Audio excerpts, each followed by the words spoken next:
Hi எல்லாருக்கும் இன்னைக்கு ஒரு குட்டி hair care routine mini vlog தான் வந்து பார்க்க போகிறீங்க. பெங்களூர் வந்ததுலேருந்து ப்ராப்பராக ஹேரை மெயின்டைன் பண்ணாமல் hair fall, dandruff and dryness ப்ராப்ளம்லாம் என் ஹேருக்கும் வந்துருச்சு. ஸோ அது எல்லாமே என் ஹேர்லேருந்து எப்படி ப்ராப்பராக கேர் பண்ணுறேங்கிறது தான் இந்த வீடியோவில் பார்க்க போகிறோம். என்னோட ஹேர் கேர் ரொட்டீனில் நான் ஃபஸ்ட்டு ஃபாலோ பண்ணுற ஸ்டெப் வந்து ஆயில் மசாஜ். 5 to 10 minutes வந்து ஆயில் அப்ளை பண்ணிவிட்டு சர்க்குலர் மோஷனில் ஃபிங்கர் டிப்ஸ் வச்சு ஒரு ஜென்டலான மசாஜ் பண்ணுவேன். இப்படி மசாஜ் பண்ணுறதுனால நம்மளோட ஸ்கேல்பில் இருக்கிற பிளட் சர்க்குலேஷன் வந்து இம்ப்ரூவ் ஆகும், ஹேர் ரூட்ஸ்க்கு வந்து ஸ்ட்ரென்தன் கொடுக்கும். நெக்ஸ்ட் வந்து இது ஹேர் க்ரோத்துக்கும் ஹெல்ப் பண்ணும்.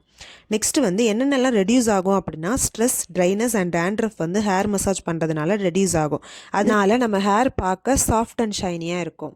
நெக்ஸ்ட் ஸ்டெப்பாக நான் யூஸ் பண்ணுற comb, pillow cover, bed cover and bedsheet இது எல்லாமே ப்ராப்பராக வாஷ் பண்ணி நல்லா சன் ட்ரை பண்ணிடுவேன். இப்படி பண்ணுறதுனால dandruff and scalp infection prevent ஆகும், hair fall and dandruff. Next ஒரு மைல்டான ஷாம்பு வச்சு ஹேர் வாஷ் பண்ணிட்டேன். ஹேர் வாஷ் பண்ணும்போது ஷாம்பு வந்து ப்ராப்பராக டைல்யூட் பண்ணி ஃபிங்கர் டிப்ஸ் வச்சு ஸ்கேல்பில் மசாஜ் பண்ணி ஹேர் வாஷ் பண்ணணும். இப்படி பண்ணுறதுனால நம்ம ஹேரில் இருக்கிற எக்ஸஸ் ஆயில் அண்ட் டர்ட் வந்து ரிமூவ் ஆகும்.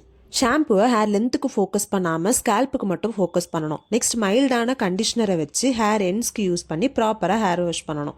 ஹேர் வாஷ் பண்ணதுக்கப்புறமா வெட் ஹேரில் கோம் பண்ணவே கூடாது. ஹேரை நல்லா ட்ரை பண்ணதுக்கப்புறமா தான் கோம் பண்ணணும். இப்படி பண்ணுறதுனால நம்ம ஹேர் ஃபால் ரெடியூஸ் ஆகும். இதெல்லாம் தான் நான் ஹாஸ்டலில் ஃபாலோ பண்ணுற என்னோட ஹேர் கேர் ரொட்டீன். உங்களுக்கு இந்த மினி vlog பிடிச்சிருந்துச்சுன்னா லைக் பண்ணுங்கள். இதே மாதிரி இன்னொரு இன்ட்ரெஸ்டிங்கான மினி vlogல உங்கள் எல்லாருமே நாளைக்கு சந்திக்கிறேன். Until bye from Abhi.